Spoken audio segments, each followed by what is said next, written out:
Chère famille, bonjour et merci de votre fidélité.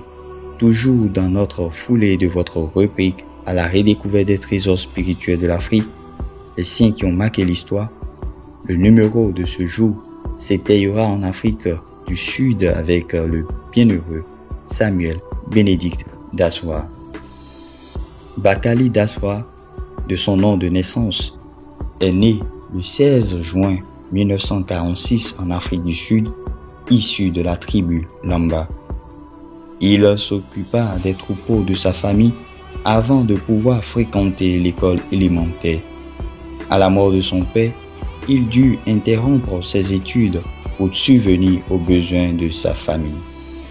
Bénédicte, ou Benoît, fut la connaissance du catholicisme par un ami qu'il rencontra à Johannesburg. Après avoir mûri sa décision et après 2 ans d'instruction, il est baptisé et prend le nom de Bénédicte. 3 mois plus tard, il est confirmé. Suivant sa conversion, il devient un membre actif au sein de sa paroisse. Il servit comme professeur et catéchiste et travailla activement avec les jeunes. Il aida également les familles qui enduraient des difficultés financières. Benoît était un individu très respecté dans sa communauté locale, connu pour son honnêteté, sa sincérité et son intégrité. Benoît ne tarda pas à aider à la construction de la première église de la région et deviendra le directeur de l'école dans laquelle il enseignait. Quand il devient directeur d'école, il exige tant des apprenants que des enseignants un comportement moral et professionnel irréprochable dont il donne lui-même l'exemple. Il interdit en outre l'usage qui consistait à se doper ou porter des amulettes pour les compétitions sportives. Cette prise de position contre toute forme de sorcellerie ne restera pas sans conséquence. À côté de son métier de directeur d'école et de catéchiste, Bénédicte est aussi secrétaire du conseil traditionnel du village. En novembre 1989, de fortes tempêtes furent perçues comme des châtiments par la population. En janvier 1990, lorsque le village subit à nouveau de fortes tempêtes, les anciens déclarèrent qu'elles avaient été produites par des rites de sorcellerie. Ils exigeaient une taxe de tous les villageois afin qu'ils payent pour le rite expiatoire.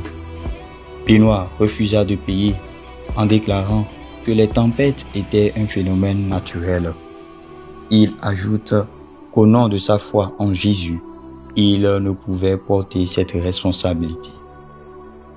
Son refus de coopérer est interprété comme un signe de culpabilité et son arrêt de mort est signé. Et le 2 février 1990, conduisant sa belle-sœur et un de ses fils malades chez le docteur, il prend un colis qu'un homme lui demande de porter à un village proche. À son retour, il trouve la route bloquée par des troncs d'arbres et est attaqué par un groupe de jeunes et d'adultes.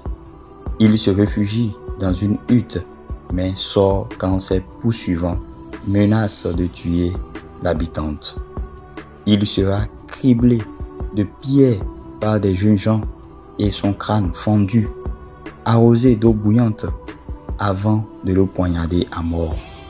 Ses derniers mots furent « Dieu, entre tes mains, reçois mon esprit ». Le procès en vue de sa béatification a été ouvert en 2008. Le 23 janvier 2015, le pape François a reconnu Samuel Bénédicte Dassoua comme martyr et signa le décret pour sa béatification. Bénédicte Dassoua a été solennellement proclamé bienheureux le 13 septembre 2015 près de son village de Mbouaï, dans la province de Limpopo, au nord est de l'Afrique du Sud. Au cours d'une messe célébrée par le cardinal italien Angelo Amato, préfet de la Congrégation pour la cause des saints. Le bienheureux Bénédicte d'Azoire est fêté le 1er février. Il est souvent invoqué contre la sorcellerie parce qu'il s'est opposé toute sa vie à la croyance en la sorcellerie. La sœur Angela, coordonnatrice de l'enseignement religieux dans la communauté de Bénédicte, témoigne. Je vais jusqu'à dire que tout en lui était chrétien. Il ne parlait pas beaucoup de sa foi, mais en vivait. La famille d'Azoire est une véritable église domestique, forgée dans la récitation quotidienne du chapelet, la lecture et le partage de la parole de Dieu, la prière avant et après le repas, la prière au lever et au coucher, ainsi qu'une participation régulière à la messe paroissiale. Waouh, que c'est beau de l'entendre. Que Dieu Tout-Puissant nous accorde une foi solide et intègre comme lui, afin de transformer notre monde et de montrer à tous que rien n'est perdu et qu'avec Dieu, tout est possible. Que sa grâce nous accompagne. Amen. Zambé Azali Bosso.